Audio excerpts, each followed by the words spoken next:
So just because it is a Jaguar and costs quite a bit more than our MGs do cost, doesn't mean that they're immune to the same kind of tomfoolery that we see on our MGs. And yes, I am keeping the car cover on it that the customer sent with it while I don't need the bonnet open. So this is the slave cylinder and clutch rod setup from the Jaguar. Now, this is actually the brand new slave cylinder that I haven't put on yet because I haven't taken the old one off. So for demonstrations, I'm using that.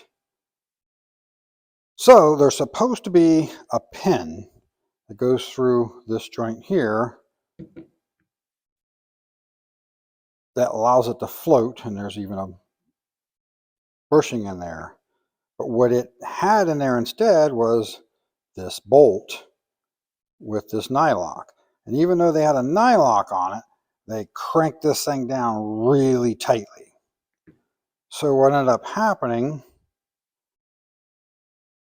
is this didn't actually swivel. Now I was going to get a clutch fork out of my parts pile to demonstrate, but that's one of the 30% of parts that I still can't find after moving into the new shop. But the clutch fork goes around this with a pin through it, and as the clutch fork moves, that's supposed to twist so it stays straight within the slave cylinder.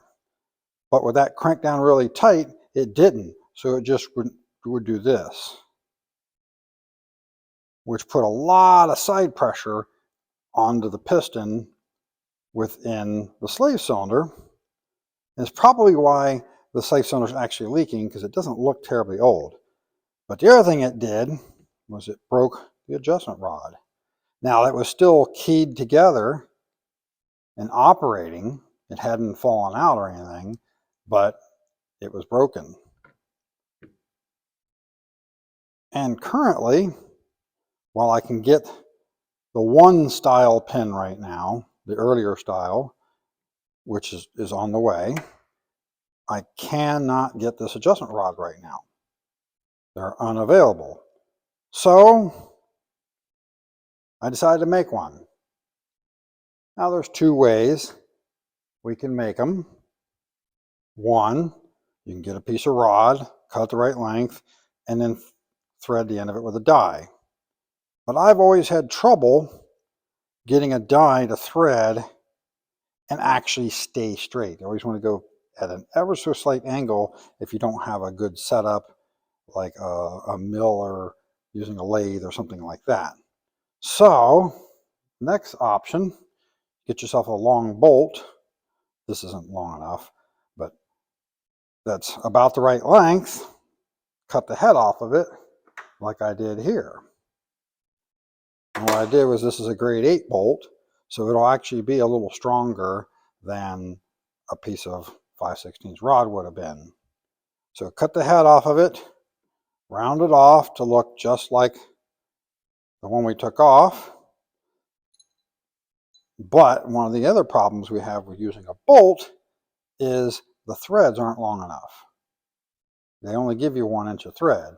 So what I did was I just chased this with a die and threaded it a little further to gain back that adjustment to make a new rod. So yeah, doesn't matter if it's a cheap, rusty beater MG or a Jaguar. You see this kind of stuff on all of these cars.